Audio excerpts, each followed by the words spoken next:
serious talk. You look scared. Yeah, a little bit. Obviously, first day, I've seen a lot. I'm feeling nervous about Nanny's criticism because it's somebody criticizing the way you live. You know, obviously, Shasta has some serious issues with her temper tantrums. You're only 37, and you're gonna be dead. And not to mention, she has a very foul mouth. Mama, I hate you. You're stupid. She's running the show. She's in charge. If you guys think you are, you're not. Shasta, she has a very high degree of social intelligence. And Nanny Stella's assessment was that Shasta was trying to manipulate Susie and I. The sibling rivalry between Shiloh and Shasta is the battle of wills because, you know, he sees what she gets away with and obviously tries to compete with that. Shiloh, hits her, scratches her.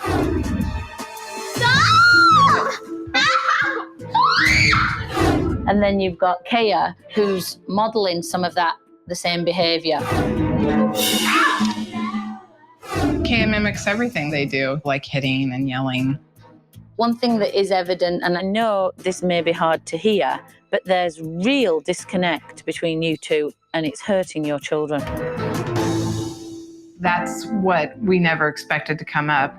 I'm feeling like I've been a really ineffective parent.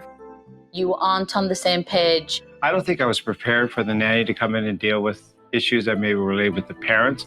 I see it as a fundamental thing in your household that I can help with. You could have cut the air with a knife. That, she was silent, he was silent. All right? But thank you so much, and I will be back, much to the dismay of Shasta. All right, good night. Nanny Stella is just really direct. I felt violated. After a day of observation, the problems in the Elgin house are clear. Susie and Rich are still not on the same page, and the children are still running the show. But before I can deal with the massive problem of Shasta's behaviour, I need to help Mom and Dad get it together. It was time for me to lay down the rules for the Elgins. So, these are the Elgin family rules. More rules? I don't think Rich feels like we need more rules. He thinks everything runs really well because I'm running it behind the scenes. I don't want so much structure and rigidity, like every bit of their lives are micromanaged. My first rule for the house, keep your hands to yourself. No more hitting. Everybody's going to have to start being nicer to each other, so not fighting so much. The second one is no more sassy mouth. To me, hate is a 4-letter word. That sort of language will no longer be tolerated. I hate Shiloh because I hate being syndrome. I don't want to hear, I hate you, I hate everybody. I don't believe that you mean that, Shasta, and that's something that me and you and Mom and Dad are going to work on while I'm here. And then this one, actions have consequences. Say what you mean and mean it. Say what you mean and mean it. They don't follow that one very well. Get in here and wash it off her arms now. Shiloh did it too. No, I didn't. Susie is wishy-washy. She'll think something up and then she'll get distracted and it'll go by the wayside. The example for me would be time out. I love time out. I hate time out. Well, I can see that, but if it's done in the right way, time out is very effective. Everyone has one of these, even Kaya. Timeouts feel really unnatural to me. And it especially feels really unnatural with me with Kaya. And my last rule is help around the house. Every child does a chore every day. I'm not going to do that. While I'm here, you are. So we'll talk about that later, okay? No. The answer's no? Yeah. To my rules? Yeah. She was having none of the rules. I decided to learn a little more about my new friend Shasta and help her get her messy room shipshape at last. I used to put my clothes away in the wrong drawers. You don't need to do things for negative attention anymore, okay? Shasta displays negative behavior because it gets attention. How many things are we gonna work on? Everything till we get it right. The smallest thing that you say in a positive way can have the biggest impact. Okay, see, look, this is not that hard. It's just time consuming and effort. I called for Susie so she could see the progress Shasta and I had made together. Do you know your mum knows all the answers? She just has an aversion to doing the work. Like, she's going to come into my home, she's going to whip it into shape. I think she has a tall order. After my success with Shasta, I asked Mum to turn off the telly and send Shiloh out to play. But Shiloh had other ideas. Shiloh, it's time to get your shoes on. When I come back, your shoes need to be on or the TV's off. I'm not going to ask again. Hey. Mama! You're in trouble. You know what? That's it. Time out. I need some water. When Mum put Shiloh in time out, he stubbornly disobeys her. And then you can tell me. And the reason is crystal clear. Don't make me laugh. I get tired of disciplining. Hey. Mum is not doing a good job of enforcing the rules. And remember, actions have consequences.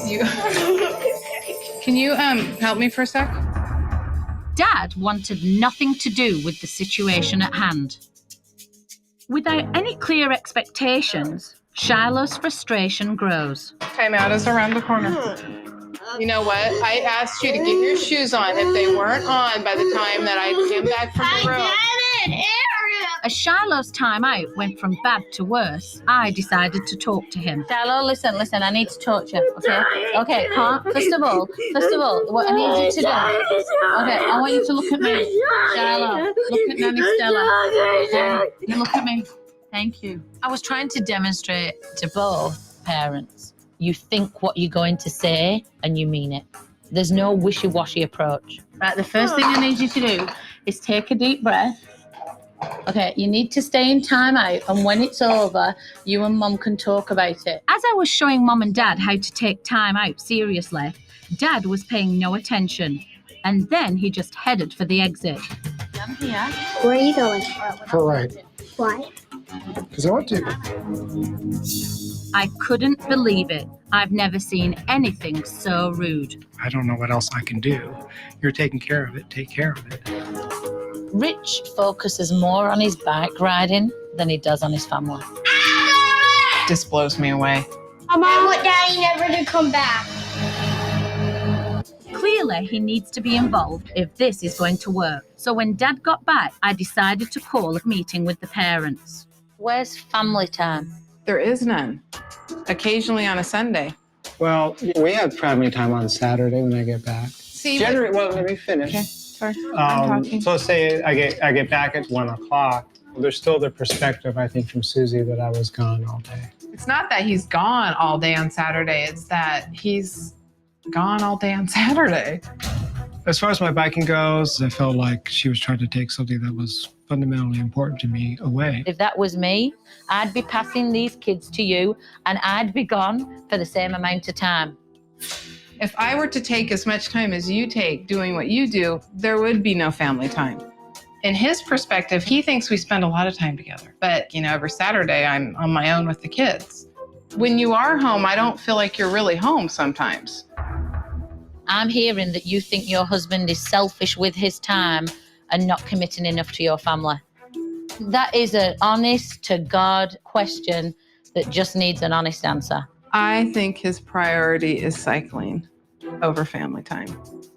Well, that's something that you guys need to talk about and really work on, because your kids are suffering because of this lack of communication. She nailed it.